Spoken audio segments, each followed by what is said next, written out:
இயேசு நாமத்தில் வாழ்த்துக்கள். சங்கீதம் 39ஆம் அதிகாரம் 5வது வசனம்.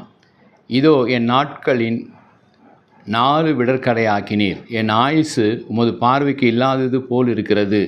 எந்த மனுஷனும் மாயையே என்பது நிச்சயம்.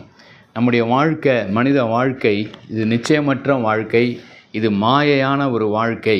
நம்முடைய நாட்கள் குறுகினது, நம்முடைய ஆயுசு நாட்களும் அது குறுகினது என்பதை நம்ம அறிந்து கொள்ளணும் என்பது வேதம் நமக்கு கற்றுத்தருகிறது. ஆனால் அநேகர் இந்த காரியத்தை அறியாமல் இருக்கிறாங்க. ஏதோ ஒரு 1000 ஆண்டுகள் இங்கே இருக்க போகிறது போல் அவருடைய வாழ்க்கையை நடந்து கொள்கிற முறைகளை நம்ம பார்க்குறோம். பணங்களோ நம்ம காரியங்களோ நம்முடைய வாழ்க்கையில் அது ஒரு எல்லாமே மாயை தான் என்பதை நம்ம அறிந்து கொள்ள வேண்டும். அது நிலையானது, இந்த வாழ்க்கை நிலையானது என்பது போல தான் ஜனங்கள் இன்றைக்கி நடந்துக்கிறாங்க. ஒரு பெரிய அரசியல் தலைவர், அவர் நடிகராக இருந்து தலைவராக இருந்தவர், அநேகருக்கு நன்மைகள் செய்தவர் எல்லாம் பார்க்குறோம். ஆனால் அவர் கடைசி நாட்களில் அவர் மரிக்கிறதுக்கு முன்பாக அவர் எவ்வளோ முயற்சி எடுத்த அந்த முயற்சி அது கைகூடாமல் போனது என்ற செய்தியை கேள்விப்பட்டு அவருக்கு நல்ல பெரிய வீட்டை கட்டணும், அந்த வீட்டை அவ்வளவு பிரம்மாண்டமாய் பங்களா போல் அரண்மனை போல் கட்டணும்.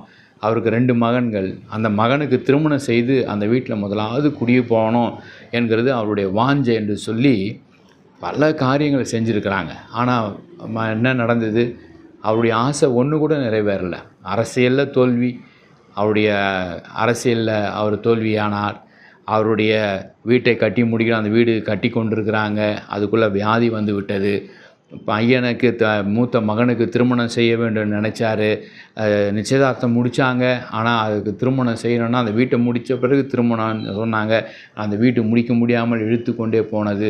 இன்றைக்கு அது வீடு பிரம்மாண்டமாக இருக்கிறது, ஆனால் அவர் இல்லை, மரித்து போனார்.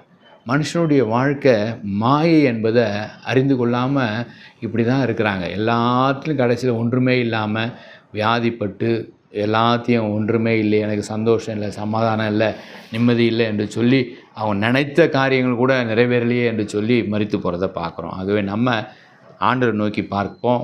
நம்முடைய வாழ்க்கை இந்த நிலையான ஒரு வாழ்க்கை இங்கே இல்லை, நமக்கு பரலோகத்தில் தான் நிலையான வாழ்க்கை. இங்கே இருக்கிற வரை இருக்கிறதுல நம்ம போதுமென்ற மனதோட சந்தோஷத்துடன் இருப்போம். ஏழைகளுக்கு உதவி செய்வோம், எளியவர்களுக்கு உதவி செய்வோம், குடும்பத்துக்கு நம்ம உப்பாக இருப்போம், சமுதாயத்துக்கு நம்ம தூணாக இருப்போம், இந்த தேசத்துக்கு நம்ம வெளிச்சமாக இருப்போம். கர்த்தர் நம்மை ஆசீர்வதிப்பார். ஜெபிப்போம். அன்பின் பிதாவே, இந்த வாழ்க்கை ஒரு நிலையற்ற வாழ்க்கை, இது ஒரு மாயமான வாழ்க்கை, மாயை என்பதை நாங்கள் அறிந்து கொண்டு நீர் தான் எங்களுடைய ஆதாரம், நீங்கள் தான் எங்களுடைய அடைக்கலம், நீங்கள் தான் எங்களுக்கு எல்லாம் என்பதை நாங்கள் புரிந்து கொண்டு ஆண்டவரே உம்மை நாங்கள் பற்றி கொண்டு உம்மை போலவே மற்றவர்களுக்கு நாங்கள் உதவி செய்யவும், மற்றவர்களை நேசிக்கவும், மற்றவர்களுக்கு அன்பு செலுத்தவும், மற்றவர்களுக்கு நன்மை செய்யவும் இந்த வாழ்க்கையை நாங்கள் பயன்படுத்த எங்களுக்கு கற்றுத்தாங்க.